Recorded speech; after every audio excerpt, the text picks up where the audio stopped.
warahmatullahi wabarakatuh.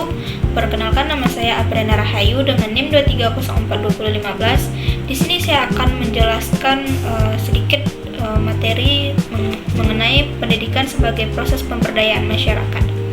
Nah, dalam pendidikan memiliki peran yang sangat penting dalam meningkatkan kualitas sumber daya manusia, karena tidak hanya terkait pengetahuan, tapi juga membentuk pola pikir. Pemberdayaan masyarakat adalah proses untuk membentuk masyarakat lebih mandiri dan mampu untuk mengelola sumber daya manusianya. Pendidikan adalah cara utama meningkatkan kemampuan masyarakat dan membentuk pola pikir masyarakat. Adapun fungsi pendidikan, yang pertama itu meningkatkan pengetahuan dan wawasan masyarakat. Yang kedua, mengembangkan keterampilan hidup. Yang ketiga, menumbuhkan kesadaran kritis terhadap masalah sosial. Yang keempat, mendorong partisipasi. Dan yang terakhir itu membentuk sikap mandiri dan percaya diri. Adapun bentuk pendidikan, yang pertama itu pendidikan formal, kemudian pendidikan informal, adapun pendidikan non formal, pelatihan keterampilan kerja, dan pendidikan berbasis komunitas. Adapun contoh-contoh pemberdayaan masyarakat, yang pertama itu pelatihan kewirausahaan bagi IRT untuk membuka usaha kecil. Yang kedua, pelatihan digital untuk UMKM dalam mengembangkan bisnis. Adapun manfaat-manfaat dalam pemberdayaan masyarakat, yang pertama itu meningkatkan kesejahteraan, dan yang terakhir itu mendorong ekonomi. Adapun tantangan yang dihadapi dalam pendidikan, yang pertama ketimpangan akses pendidikan, rendahnya kesadaran masyarakat, keterbatasan fasilitas, kesenjangan sosial dan ekonomi, serta kesenjangan digital. Solusi terkait tantangan di atas adalah pemerataan akses pendidikan, sosialisasi pendidikan kepada masyarakat, kerjasama pemerintah, swasta, dan masyarakat. Pertanyaan terkait pendidikan sebagai proses pemberdayaan, di mana seperti kelompok 6 jelaskan, terkait pendidikan adalah salah satu cara membentuk pola pikir masyarakat. Nah, bagaimana cara mengajak masyarakat untuk bisa meyakinkannya bahwa pendidikan itu sangat penting? Karena masih ada beberapa masyarakat yang tidak bisa menerima tentang pendidikan dan masih berpegang teguh pada pikiran primitifnya. Selanjutnya ada video kedua, yaitu tahapan pemberdayaan masyarakat. Dalam realitas pembangunan banyak ditemukan ketimpangan sosial, kemiskinan, dan rendahnya kualitas sumber daya manusia.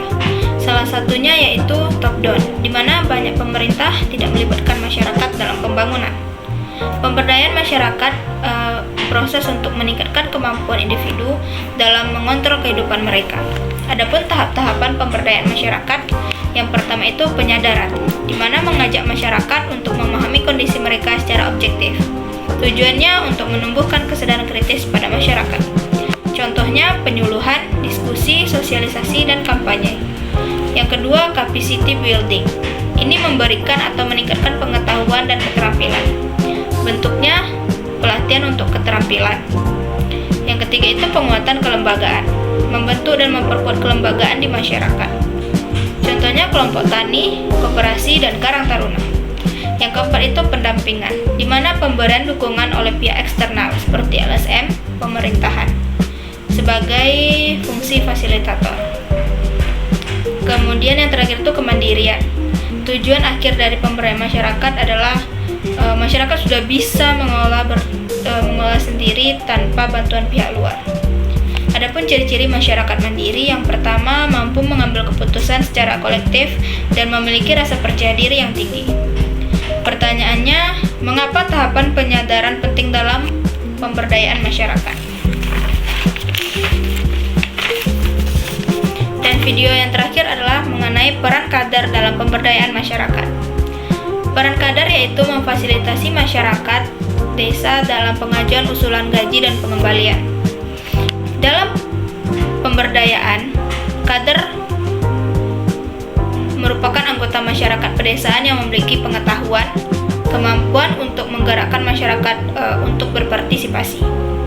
Tujuannya yaitu menggerak dan memotivasi masyarakat, membantu memperoleh akses pelayanan yang dibutuhkan, mendorong dan meyakinkan pembuatan keputusan untuk mendengarkan masyarakat, dan yang terakhir itu membantu identifikasi masalah yang dihadapi.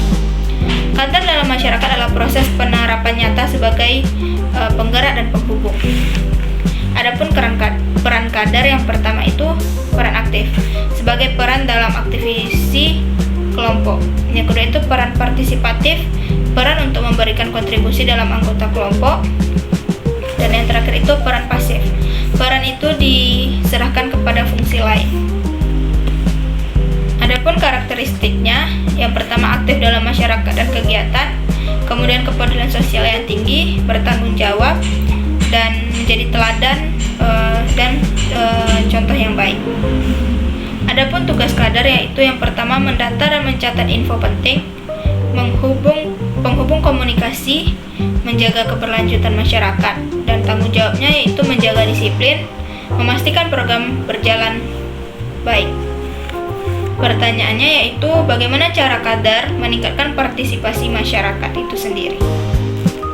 Baik, sekian penjelasan materi singkat dari saya. Mohon maaf apabila ada kesalahan kata. Wassalamualaikum warahmatullahi wabarakatuh. I just had to let you know you're